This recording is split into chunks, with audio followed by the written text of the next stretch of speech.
Hello everyone, welcome to eco classes. तो friends, आज मैं लेके आई हूँ आपके लिए एक नया सेशन जिसमें हम लोग बायोलॉजी के बहुत सारे इंपॉर्टेंट क्वेश्चंस डिस्कस करेंगे।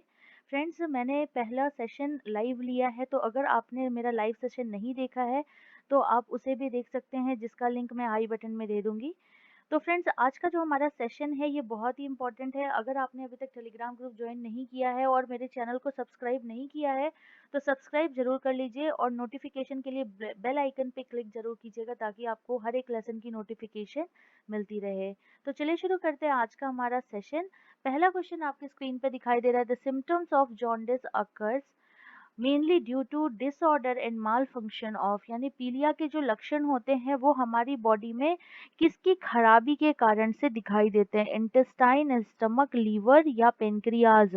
तो देखिए, इसमें आपका करेक्ट आंसर कौन सा है? लीवर, यानी यकृत जो होता है इसमें जब खराबी आती है, जब ये प्रॉपरली फंक्शन नहीं करता है, इसमें माल फंक्शनिंग होती है, तो आपको जॉन्डिस जैसी प्रॉब्लम होती है। जॉन्डिस में क्या होता है, आप सभी जानते हैं, बिलीरुबिन नाम के पिगमेंट का नाम आप लोगों ने सुना है। तो बिलीरुबिन नाम का जो पिगमेंट है, ये पिगमेंट को डिस्ट्रॉय करने का काम हमारी लीवर की स्पेशल टाइप की सेल्स करती हैं, जिन्हें हम लोग कफर सेल्स कहते हैं। तो जब ये लीवर प्रॉपरली वर्क नहीं करता है तो उस कंडीशन में ये बिलीरुबिन हमारे ब्लड में वापस से सर्कुलेट करने लगता है। इसी कारण से हमारे बॉडी कलर जो है वो धीरे धीरे येलो दिखना शुरू हो जाता है। इस कंडीशन को हम लोग जॉन्डिस या पीलिया के नाम से जानते हैं। तो जॉन्डिस किससे रिलेटेड बीमारी है? लीवर से रिलेटेड। लीवर में अगर प्रॉब्लम आएगी तो जॉन्डिस जैसी प्रॉब्लम आती है। नेक्स्ट क्वेश्चन पे चलते हैं। The some viruses have RNA but no DNA, this would indicate that, यानी कुछ ऐसे वायरसेस होते हैं जिनमें आरएनए पाया जाता है लेकिन डीएनए नहीं पाया जाता है। तो ये क्या बताता है, ये किस चीज का संकेत है? पहला लिखा है वायरसेस कांट रेप्लिकेट, यानी वायरसेस में दोहरीकरण या दोहरा नहीं सकते हैं।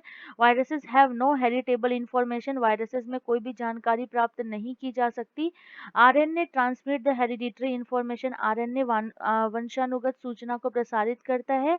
या क्रिस्टलाइज्ड न्यूक्लिक एसिड, यानी न्यूक्लिक क्रिस्टलीकृत न्यूक्लिक एसिड पाया जाता है। तो फ्रेंड्स, आपका करेक्ट आंसर क्या हो जाएगा कि ऐसा वायरस जिसमें डीएनए नहीं पाया जा रहा है, आरएनए पाया जा रहा है, तो उसमें आरएनए ही उसके जो भी आनुवंशिक गुण हैं, जो भी वंशानुगत जो भी सूचनाएं हैं, उन्हें ट्रांसफर करने का काम करता है।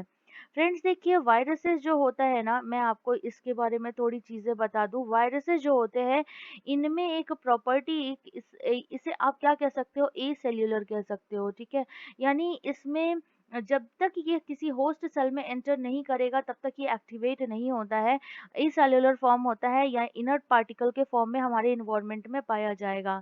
जब इसे कोई होस्ट सेल मिलता है तो उस होस्ट सेल की मेटाबॉलिक मशीनरी को ये यूज करता है, और उसकी मशीनरी को यूज करके ये क्या करता है, मल्टीप्लाई करता है, डिवाइड करता है, अपना रेप्लिकेशन करता है। तो दोस्तों, क्या होता है कि ये जो वायरसेस होते हैं, इनमें कुछ वायरसेस ऐसे होते हैं जिसमें डीएनए पाया जाता है, और कुछ वायरसेस ऐसे होते हैं जिनमें आरएनए पाया जाता है। ऐसा कभी नहीं होगा कि वायरसेस में डीएनए और आरएनए दोनों पाया जाएगा। या तो डीएनए पाया जाएगा या तो आरएनए पाया जाएगा। तो ऐसा वायरस जिसका डीएनए पाया जाता है, जिसमें उसे हम लोग नाम देते हैं डीएनए वायरस के नाम से हम उसे जानते हैं। और ऐसा वायरस जिसमें आरएनए उसका जेनेटिक इंफॉर्मेशन रखता है, तो इस तरह के वायरस को हम आरएनए वायरस के नाम से जानते हैं। तो आप अब एकदम अपने माइंड में बैठा लीजिए कि जो डीएनए है, अगर तो डीएनए इंफॉर्मेशन ले जाएगा, अगर आरएनए पाया जा रहा है तो आरएनए इंफॉर्मेशन ले जाएगा। ऐसा वायरसेस में होता है, ऐसा ह्यूमन बीइंग में नहीं हो सकता, क्योंकि हमारी बॉडी में जो जेनेटिक इंफॉर्मेशन है उसे रखने वाला कौन है? डीएनए है, ना कि आरएनए, ठीक है। तो यहाँ करेक्ट आंसर क्या हो जाएगा आपका? आरएनए। नेक्स्ट क्वेश्चन पे चलते हैं। हमारा नेक्स्ट क्वेश्चन है, which of the following is considered as a cell within a cell, यानी किसे हम सेल के नाम से जानते हैं? सेल के अंदर सेल किसे कहते हैं, या कोशिका के अंदर कोशिका हम किसे कहते हैं? राइबोसोम, क्लोरोप्लास्ट, लाइसोसोम या गोल्गी कॉम्प्लेक्स? तो आपका करेक्ट आंसर कौन सा है? क्लोरोप्लास्ट। देखिए फ्रेंड्स, इसे हम लोग कोशिका का कोशिका क्यों कहते हैं, यानी सेल के अंदर सेल क्यों कहते हैं? क्योंकि आपको 2 सेल ऑर्गेनल्स का नाम पता होना चाहिए। एक तो जो आपके ऑप्शन में दिख रहा है क्लोरोप्लास्ट, और दूसरा नाम आप याद रखिए माइटोकॉन्ड्रिया, ठीक है? माइटोकॉन्ड्रिया एंड क्लोरोप्लास्ट ये 2 ऐसे सेल ऑर्गेनल्स हैं जिनमें इनका खुद का डीएनए, यानी इनमें खुद का इनका डीएनए और राइबोसोम पाया जाता है, जिसके कारण से ये अपना प्रोटीन सिंथेसाइज खुद से कर सकते हैं, यानी प्रोटीन सिंथेसिस कर सकते हैं, प्रोटीन का संश्लेषण कर सकते हैं। तो इस वजह से जब ये प्रोटीन सिंथेसिस कर सकते हैं तो इसका मतलब इनके पास कुछ ऐसी मशीनरी पाई जा रही है जिसके कारण से ये अपने एक्टिविटीज को शो कर रहे हैं, यानी प्रोटीन सिंथेसिस के प्रोसेस को शो कर रहे हैं। तो इसीलिए हम इसे क्या कहते हैं, cell within a cell, कोशिका के अंदर कोशिका कहते हैं। आप सभी को पता है कि कोशिका में जो डीएनए होता है यानी न्यूक्लिक एसिड जो होता है वो कहाँ पे पाया जाता है, केंद्रक यानी न्यूक्लियस के अंदर पाया जाता है। बट सेल के अंदर क्लोरोप्लास्ट और माइटोकॉन्ड्रिया 2 ऐसे कोशिकांग हैं, सेल ऑर्गेनल्स हैं, जिनमें इनका डीएनए और राइबोसोम खुद का पाया जाता है, जिसके कारण से ये प्रोटीन संश्लेषण यानी प्रोटीन सिंथेसिस का प्रोसेस करते हैं। इसीलिए हम इसे कोशिका के अंदर कोशिका के नाम से जानते हैं, यानी cell within a cell के नाम से जानते हैं। नेक्स्ट है the causal organism of polio is, बताइए पोलियो का कॉजल ऑर्गेनिज्म क्या है, पोलियो किसके कारण से होता है, वर्म के कारण से, फंजाई, बैक्टीरिया या वायरसेस। तो फ्रेंड्स आप सभी को पता होगा कि ये किससे होता है, वायरस से होने वाली बीमारी है। ये पोलियो वायरस से होता है जो कि हमारे सीएनएस के ऊपर अटैक करता है, यानी इसका एक्शन साइट क्या है, इसका अटैक साइट क्या है, दैट इज सीएनएस। सीएनएस का मतलब होता है सेंट्रल नर्वस सिस्टम। तो पोलियो वायरस हमारे सेंट्रल नर्वस सिस्टम के ऊपर अटैक करता है, जिसके कारण से बॉडी का कोई भी पार्ट जो होता है वो पैरालाइज्ड हो जाता है इसके इन्फेक्शन के कारण से। तो इसे क्योर करने के लिए या इससे इसे प्रिवेंट करने के लिए, नॉट क्योरेशन, इसे प्रिवेंट करने के लिए क्या किया जाता है, ओपीवी दिया जाता है, ओरल पोलियो वैक्सीन दिया जाता है, और लोगों को इसके लिए अवेयर करने के लिए जगह जगह पे पल्स पोलियो इम्यूनाइजेशन प्रोग्राम चलाए गए, पीपीआईपी के नाम से जिसे हम लोग उसे जानते हैं, पल्स पोलियो इम्यूनाइजेशन प्रोग्राम चलाए गए, जिसके तहत हर एक जगह पे यानी हर एक एरिया में कुछ बूथ बनाए जाते हैं जहाँ पे ओरल पोलियो वैक्सीन दिया जाता है।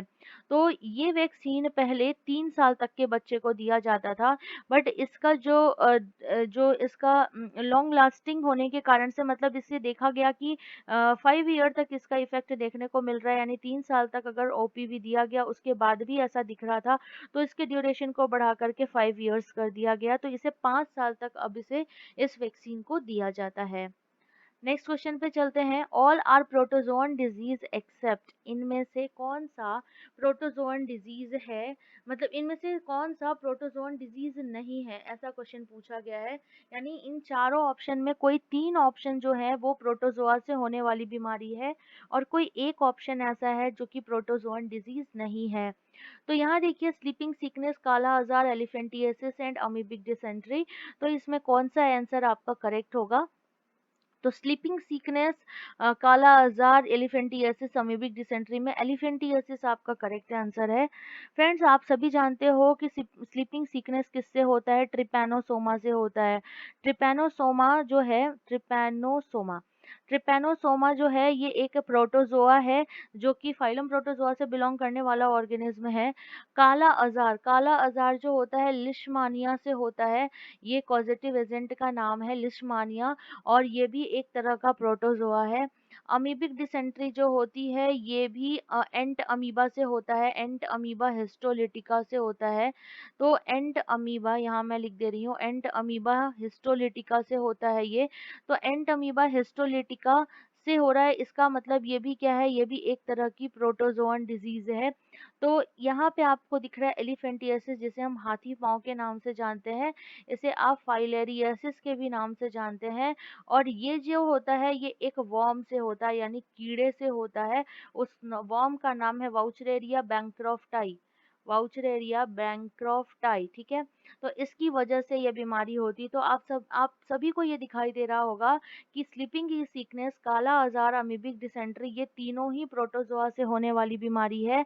लेकिन एलिफेंटिएसिस या जिसे हम हाथी पांव कहते हैं, ये किससे, वाउचरेरिया बैंक्रॉफ्टाई नाम के एक वर्म से होती है, एक कीड़े से होती है, जो कि फाइलम नीमेटोडा से बिलोंग करता है। ये भी याद रखिएगा, जो कि फाइलम नीमेटोडा से बिलोंग करता है। ठीक है, तो फ्रेंड्स आई होप आपको सेशन बहुत पसंद आ रहा होगा।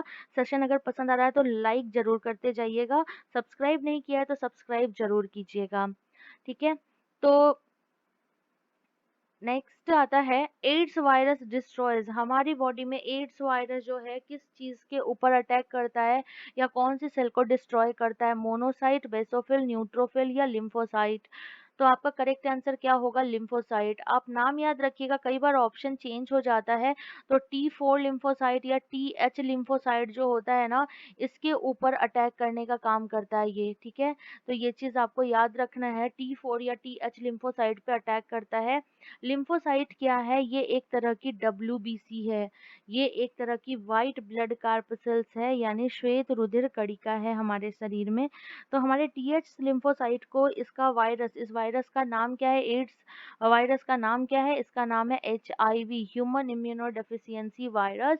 और इसकी वजह से जो सिंड्रोम होता है उसका नाम है AIDS, acquired immunodeficiency syndrome. ठीक है, तो ये हमारे WBC पे अटैक करता है, क्योंकि WBC हमारी बॉडी में क्या करता है, इम्यून सिस्टम है ये WBC हमारी बॉडी में, एंटीबॉडी प्रोडक्शन करना, बहुत सारी सेल्स हैं उनके थ्रू बहुत सारे फॉरिजन पार्टिकल्स या एंटीजन को किल करना, उन्हें डिस्ट्रॉय करना, ये सारा काम जो होता है वो WBCs में अलग अलग तरह की सेल्स का होता है।